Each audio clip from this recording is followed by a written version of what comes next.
Je suis Lilian Vargas et je suis en charge du service agriculture, forêt, biodiversité de la métropole de Grenoble et je suis en même temps chef de projet de l'aménagement des espaces agricoles et forestiers d'une autre collectivité qui est à côté de Grenoble qui s'appelle le Pays Voironnais.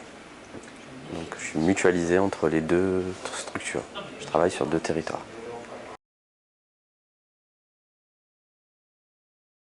Retour aux sources d'abord. Pour moi, la transition agricole et alimentaire des territoires, c'est de revenir à ce qui fait l'essence même de l'agriculture.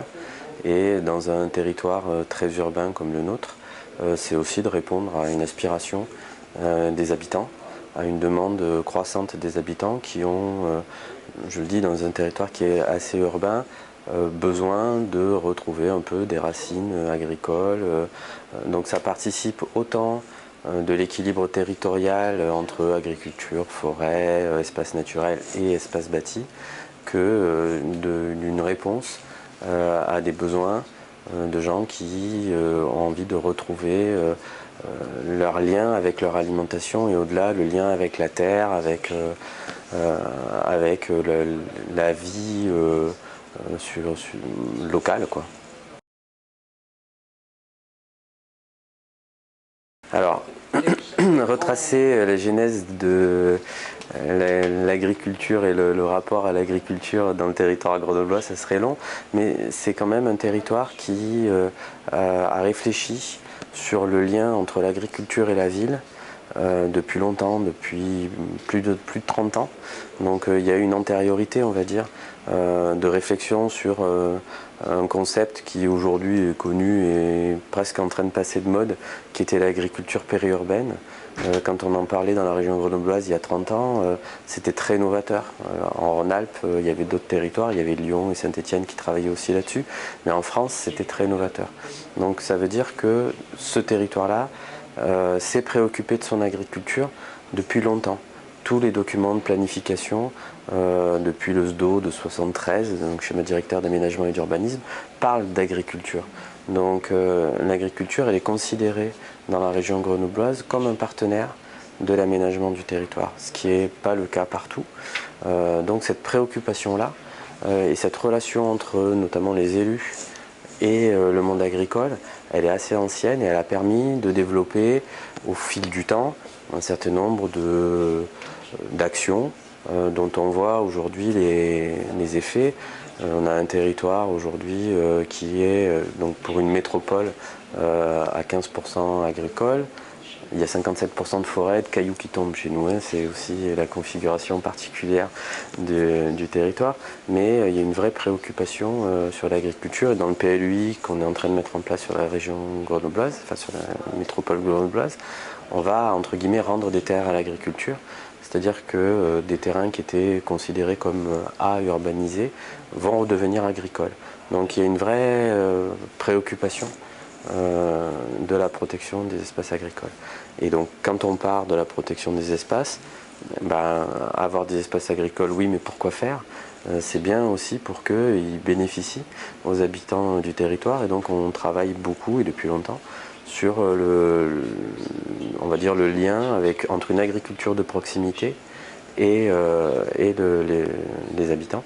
Donc on a pendant longtemps travaillé sur la notion de circuit court, etc. Et aujourd'hui on se rend compte, et c'est ce que j'entendais dans la conférence tout à l'heure sur la prise en compte des changements climatiques et de notre obligation d'adapter aussi notre régime alimentaire, etc. L'idée c'est de changer d'échelle et de créer des filières territoriales où on utilise et on valorise les produits locaux auprès des consommateurs locaux. Voilà.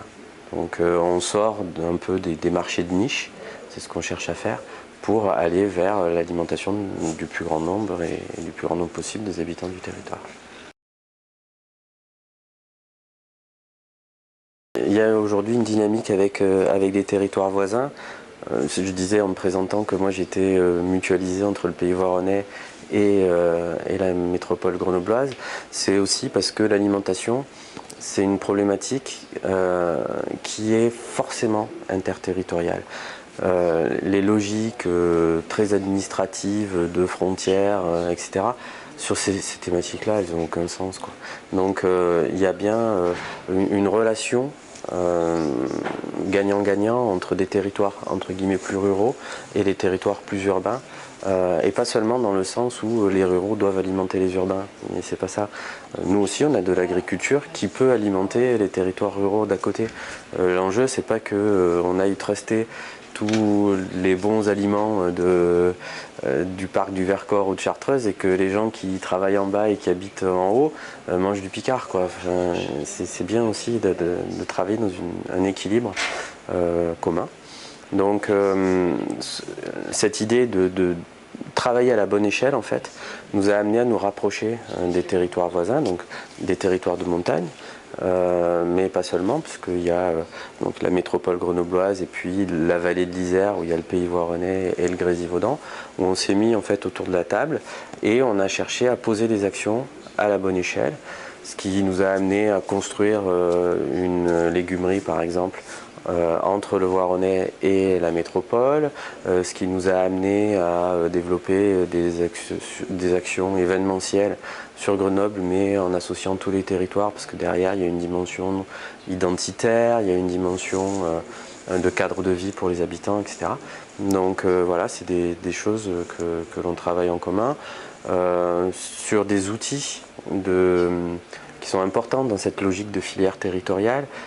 Sur les abattoirs, sur le mine, le marché d'intérêt national, on travaille en coopération avec les territoires voisins parce que voilà, la bonne échelle, c'est pas que l'échelle métropolitaine, et il y a un rayonnement qui va au-delà, jusqu'à un partenariat aussi avec le département. Hein.